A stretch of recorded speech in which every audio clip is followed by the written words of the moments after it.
भागवत कथा के विषय में बताया कि भागवत कथा क्या करेगी। बोले निगम कल्प तरोर गलितम फलम सुखमुखाद अमृद्रव सयुतम पिबतम भागवतम रश्यमाल्यम मुहुर्हो रसिका भुवि भावुका। ये पका हुआ फल है, किसी ने एकदम पटका नहीं है, बल्कि परंपरा अनुगत, जैसे भगवान श्री नारायण ने ये अपनी वाणी से गाया है, ब्रह्मा जी को सुनाया। इसलिए कई बार हमारा, क्योंकि ज्ञान बहुत कम है, हम लोगों का ज्ञान बहुत कमजोर है। अब किसी भी धर्म को अगर देख ले तो उन्हें अपनी धर्म ग्रंथों के विषय में पता होगा, ज्ञान होगा। एक अनपढ़ से अनपढ़ भी प्रार्थनाएं तो जानता तक होगा, लेकिन हमारे धर्म में लोगों को अपनी संहिताओं के नाम याद नहीं, पुराणों के नाम याद नहीं, यहाँ तक कि भगवत गीता और भागवत कथा में डिफरेंट पता नहीं है। एक बार कथा हो रही थी तो मुझे एक महाशय आए, अब महोदय आके बोलते हैं आपकी भागवत गीता बहुत अच्छी है, हमने तो पहली बार सुनी है। अब मैं सोचने लगूँ, मैंने भागवत कथा कही है, ये भगवत गीता बोल रहे हैं। मैंने कहा मैंने नहीं, आपकी भगवत गीता, हमने बहुत भगवत गीता सुनी है, पर ऐसे। मैंने कहा देखें, भगवत गीता और भागवत कथा में अंतर है। भगवत गीता वो है जो महाभारत का हिस्सा है। महाभारत के अंदर से भगवत गीता भी आती है, विष्णु सहस्त्र नाम आता है, शिव सहस्त्र नाम आता है, और विदुर नीति, ये सब महाभारत एक हमारा इतिहास है, रामायण और महाभारत। तो उसी के अंदर कुरुक्षेत्र के समय युद्ध के मध्य में भगवान कृष्ण ने अर्जुन को सुनाई थी वो 700 श्लोक की उस श्रृंखला का नाम भगवत गीता है। लेकिन भागवत कथा ये वो है जब सृष्टि के आरंभ में नारद जी, श्री ब्रह्मा जी बेचैन थे कि वो क्या, किस लिए पैदा हुए हैं, क्या करें, और इस सृष्टि में उन्हें बनाया रचाया क्यों है। एक जिज्ञासा उत्पन्न हुई कि मैं कैसे पैदा हुआ, किसने पैदा किया मुझे, और मुझे करना क्या है, क्योंकि यहाँ तो कुछ दिखाई नहीं पड़ रहा। यही चतुर्श्लोकी भागवत ब्रह्मा जी ने अपने पुत्र नारद को, नारद जी ने व्यास जी को, व्यास जी ने पूरे 18,000 श्लोकों में रचना करके शुकदेव को, शुकदेव जी ने राजर्षि परीक्षित को, और सुखदेव राजर्षि परीक्षित के 30 साल बाद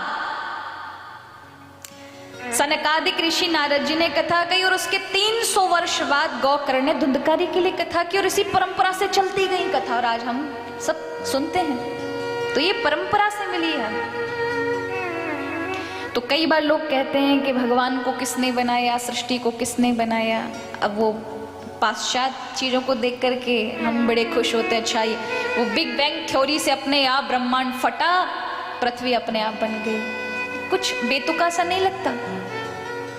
एक चित्र भी अपने आप नहीं बन सकता। अभी पीछे ठाकुर जी का बड़ा सुंदर चित्रपट है ना, अब इसे किसी ने बनाया होगा, लेकिन हम ये कहें कि नहीं, कलर रखे थे, कागज अपनी जगह रखा था, अचानक एकदम एक तूफान उठा, कलरिंग हो गई और ठाकुर जी का चित्रपट समक्ष आ गया। कौन यकीन करेगा, कौन विश्वास करेगा? कोई नहीं। तो उस परमात्मा ने ही सृष्टि को उस विधा से रचा है कि किस तरह से जल कार्य करेगा, किस तरह से प्रकाश कार्य करेगा। सूर्य तापमान देंगे, फिर चंद्र आएंगे, शीतलता रात्रि में देंगे, लोगों को वस्तुएं प्राप्त होंगी, अन्न जल प्राप्त होगा, हर एक चीज में। अब आप बताइए, हमें हर चीज को अपडेट करना पड़ता है ना। पहले आज से 15-20 साल पहले एक नोकिया का फोन चलता था, बड़े लोग खुश होकर, फिर उसके बाद कीपैड वाले आए, फिर और अपडेट हुआ तो फिर स्क्रीन टच, आज तो बड़े बड़े स्मार्ट, और उससे ज्यादा अब आने वाले होंगे। अपडेट करने की जरूरत पड़ी है, लेकिन जब से सृष्टि का आरंभ है आज तक अपडेट नहीं हुई महाराज। जैसी क्रमवश चल रही है, चल ही रही है महाराज। कोई नया रूल नहीं लागू हुआ कि नहीं भैया दिन में चांद आएगा, सूर्य की जो है वो ड्यूटी रात को लगेगी, ऐसा नहीं होता। कितना कुछ प्रभु ने एकदम सटीक बनाया है कि कभी चेंज करने की जरूरत ही नहीं पड़ती। जिसका जन्म है उसकी मृत्यु निश्चित है। कभी ऐसा नहीं हुआ है कि खजूर के पेड़ पे आम लटक रहे हो ना, जो खजूर का है वो खजूर ही पैदा करेगा महाराज, वो सेब संतरा नहीं पैदा कर सके, क्योंकि वहां कुछ कमी नहीं है। खामियां हम में हो सकती है पर उसके सृष्टि क्रम में नहीं। वो सृष्टि क्रम एकदम गोल चक्र की तरह, एक सर्किल है ना, गोले का कोई शेप तो है, लेकिन वो चक्र में है, क्रम में है। इसलिए हमारे यहाँ नाम दिया गया सृष्टि क्रम, संसार क्रम, यानी एक क्रम में, एकदम स्ट्रेट लाइन नहीं है कि ये कहें कि इतने साल से इतने साल तक है। लोग अब गणना कर देते हैं, लेकिन उसकी कोई गणना नहीं कि सृष्टि तब से पैदा हुई और इतने साल तक चलेगी। वो एक गोल आकार है, क्रमवाही चल रही है। जैसे बीज बोया, वृक्ष निकला, फिर वृक्ष से बीज गिरा, फिर वृक्ष निकल गया, वृक्ष से फिर बीज गिरा, बीज से फिर वृक्ष बन, क्या कहेंगे, बीज बड़ा या वृक्ष बड़ा?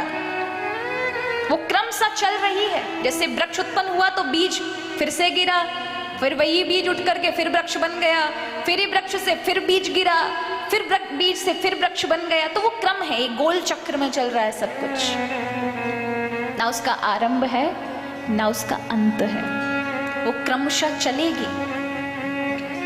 तो ये कहना कि सृष्टि कैसे पैदा हुई, बात से ज़्यादा अच्छा है कि ये ध्यान दें कि या सृष्टि में आकर हम करें क्या।